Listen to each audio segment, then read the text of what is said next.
আমাদের সবার শরীরের ভেতরে কিন্তু একটা ছন্দ কাজ করে চলেছে, একদম নীরবে, সারাক্ষণ। আর এই ছন্দটাই আমাদের স্বাস্থ্য নিয়ে অনেক বড় একটা গল্প বলে। চলুন আজকে সেই গল্পটাই শোনা যাক। তো সেই গল্পের প্রধান চরিত্র হল দুটো সংখ্যা।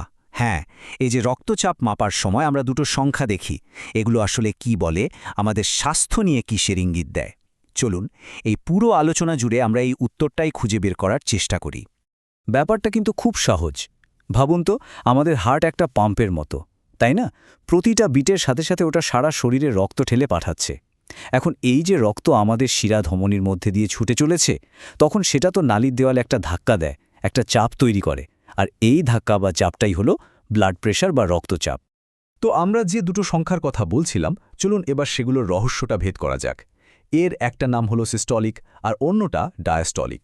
প্রেশার মাপলে যে ওপরের সংখ্যাটা দেখা যায় ওটা হলো সিস্টোলিক, মানে হার্ট যখন পাম্প করে রক্তটাকে সবেগে ঠেলে বের করে দেয় তখনকার সর্বোচ্চ চাপ।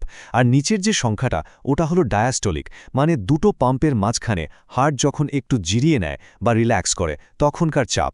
একটা হলো হার্টের কাজের সময়কার চাপ, অন্যটা বিশ্রামের। ব্যাপারটা একটা জলের হোস পাইপের মতো ভাবা যেতে পারে। একটা নতুন পাইপ কেমন নরম আর ফ্লেক্সিবল থাকে, তাই না? আমাদের সুস্থ রক্তনালীগুলোও ঠিক ওরকমই।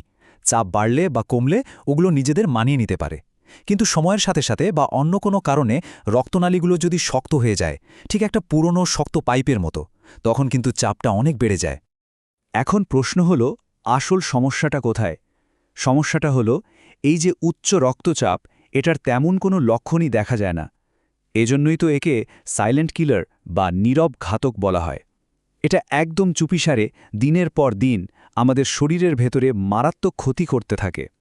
এর ফল কিন্তু মারাত্মক হতে পারে। একটানা হাই ব্লাড প্রেশার থাকলে হার্টের ওপর প্রচণ্ড চাপ পড়ে, রক্তনালীগুলো ধীরে ধীরে দুর্বল আর ক্ষতিগ্রস্ত হয়ে যায়, আর এর থেকেই হার্ট অ্যাটাক বা স্ট্রোকের ঝুঁকি অনেক বেড়ে যায়।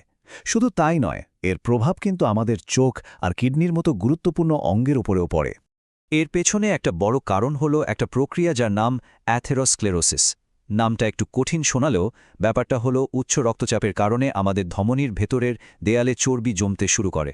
ঠিক যেমন জলের পাইপের ভেতরে ময়লা জমে পাইপটা শুরু হয়ে যায়, এখানেও ঠিক তাই হয়। আর এরপর যা হয় তা সত্যি ভয়ঙ্কর। ভাবুন, ধমনির ভেতরে চর্বির আস্তরণ জমেছে। হঠাৎ করে সেই আস্তরণের কোনো একটা জায়গা ফেটে গেল। শরীর তখন কি করবে? ওই ক্ষতটা সারাতে সেখানে রক্ত পাঠিয়ে জমাট বাঁধিয়ে দেবে, ঠিক যেমন আমাদের কোথাও কেটে গেলে হয়।